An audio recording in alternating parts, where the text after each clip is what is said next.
And again, I mentioned earlier, Neil, like I'm a proponent of like choreographed routine. I'm not real big on trying to ask for applause and you know, the rah-rah type stuff. It's like spend the time choreographing something. You pay big money to come watch you perform, entertain us, right? Yeah. And ultimately, when you're on the stage and you're in condition, the crowd is going to get behind you anyway, whether they're a fan of your physique or not. When you bring a level of condition and structure and performance to the stage, the audience are always going to get behind you. They're going to give you applause. Right. Well, and it alludes to the fact that we basically have 10 guest posers on stage tonight, the best of the best. Don't guest pose. Do your routine. That's it. And you know what? There's a large percentage of income and revenue you can generate if you perform it properly to be in demand in other places around the world. Our next competitor is competing in his 20th Olympia. 29 pro victories to his name, and your 2008 Mr. Olympia. Ladies and gentlemen, from the USA, Dexter the Blade Jackson.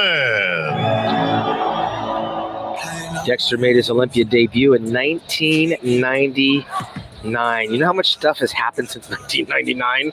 And this guy's only missed one Olympia. This would be his 21st if he didn't sit out 1 year.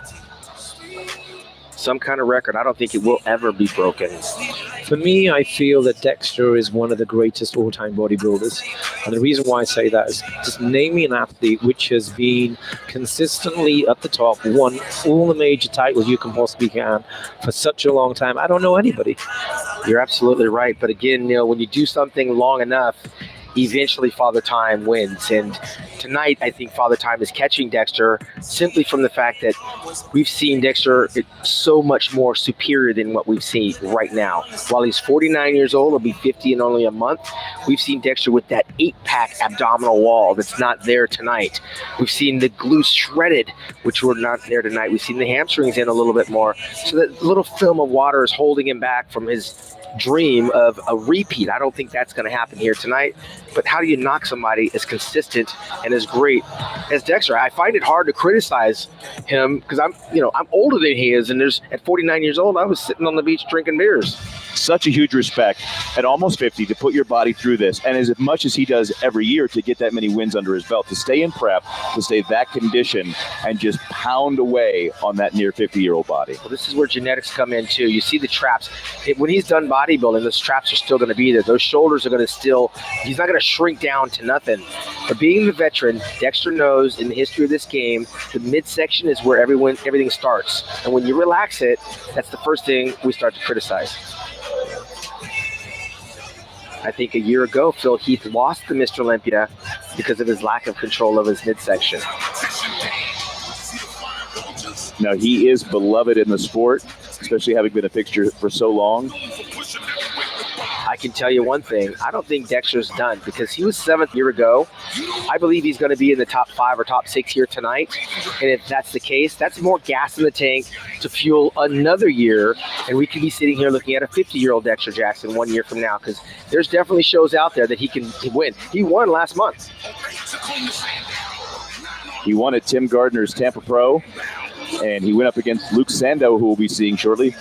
I was there at the show, and I was super impressed with what Dexter brought because I feel that Dexter was better this year in Tampa than he was last year on stage in Olympia. Absolutely. And we sit here and we've got to critique and we got to give our opinions and views and be very constructive. But Sean, for his age, his condition is still absolutely exceptional. Have we seen this? Is the best of him? No, it isn't. But what he's presenting himself on stage is unbelievable for the industry in itself. And to give it perspective, there's going to be a lot of guys going home that just got their butts kicked by a 49-year-old bodybuilder. Don't you like how Dexter takes 10 minutes to get out there, then he runs off the stage? Ladies and gentlemen, please welcome from the USA, the King Snake, Steve Kuclo. He's got to be one of the happier bodybuilders coming into tonight because his dream at the press conference was a first call out, Tim, and he got that yesterday. He is the Brandon Curry of last year. getting that first Olympia call out. Very nice skin tone and color on his posing trunks. Good selection. Now, night over night, guys, we see that first flex of the chest. Did we pull some of that water out? I don't think he dried up to my expectation. I thought there'd be a little bit more hardness here. The color is helping him. Yeah. He looks like another shade darker than he was last night, and that helps. But it also looks like it's flattening him out a little bit too. Yeah, I think across his chest he looks a little flatter, to be honest with you. And in the back, you can see as he turned to the rear to hit this side shot. He's got some poses that are signature to Steve. But again, this is still a deep field of veterans. And the criticism on Dexter, which was the midsection wasn't very peeled. Steve's never had that washboard six-pack ab, but he's got that body, that X-frame, those billowing quadriceps and those calves that set everything off with those nice deltoids. Now, there's one of the signature poses right there, his most muscular. Yeah, that's one of his favorites. And this is where he's still trying to play catch-up in the back devil by, where contests are won and lost. He's got the calves. He's a little bit more detailed in the hamstrings, but he's got to get that muscle maturity of going across that back. And, of course, I've seen some of the best in terms of Ronnie Coleman, Lee Haney, Dorian Yates, Flex Wheeler. I mean, we've seen some very good backs, and he's a couple of notches behind that. Which is some big company. Now, Neil, you follow all these guys very closely. Year over year, how's he looking? He's made some big improvements. This is by far his best performance. I'm not saying that I haven't seen him better, but he's looking like he's going to be close to that top six. You know, from 6th or 7th, I feel like possibly he was battling 6th, 7th, 8th, maybe, but he's getting towards where he's want to. I think he was a little bit better yesterday.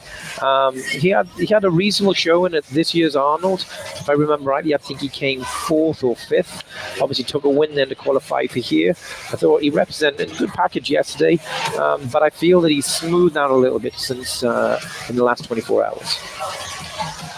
Yeah, and he's one of the more likable bodybuilders. Got a background in firefighting and EMT. I was actually on the flight with him when he won in Brazil. He won the South American Arnold Classic, and a passenger was in distress. And Steve Kuclo, with his victory trophy, came to the rescue. That is too cool. And he did what he was trained to do and put the life of another person before his victory. He could have been sleeping in the back of the plane.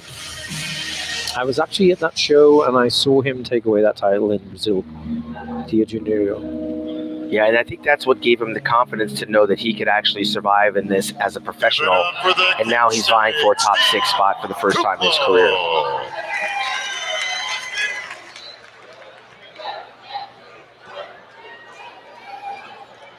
Ladies and gentlemen, please welcome from the United Kingdom, Luke Sandoe.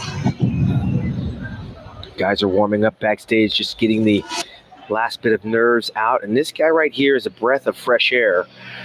The last guy coming out of England was the Shadow, Dorian Yates. And, of course, Flex Lewis was living out there in Wales and doing his thing. This is the next thing coming out of England. I first got my preview of him at the Arnold Classic this year when he got 3rd place, which was a huge accomplishment because he took a lot of guys out in that contest. I feel that Luke is doing a great job representing himself in the UK. I feel that what he puts out there as far as content, one of the strongest bodybuilders in the world. Whether you're into strength or power, you can't help but be motivated or be inspired by people's personal ambitions in the gym, with obviously lifting and performing and creating art on stage. Jim, the guys over in the UK, they actually wake up to this music he's posing to.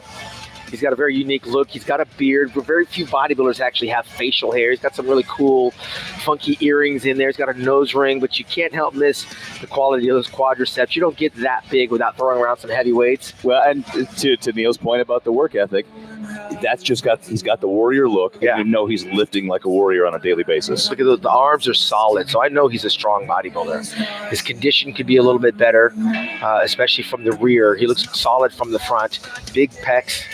He's got everything there. He's just got to find in time drying out when it counts the most on the big stage. I do feel he's made some improvements since yesterday, though. I feel that he's a bit tighter tonight than he was yesterday. I agree. He is. And again, I'm a stickler. You've got to hang on to that midsection. Breathe through your chest, not your abdominals. big, wide back. I'm not sure how tall he is, but he's a taller bodybuilder. He's probably about 5'10", I would say. Yeah, that's tall compared to me, 5'6", 5'7". You've only got two taller in here. I believe that's Steve Kuclo and Cedric McMillan at 6 foot and 6'1", respectively. But he is carrying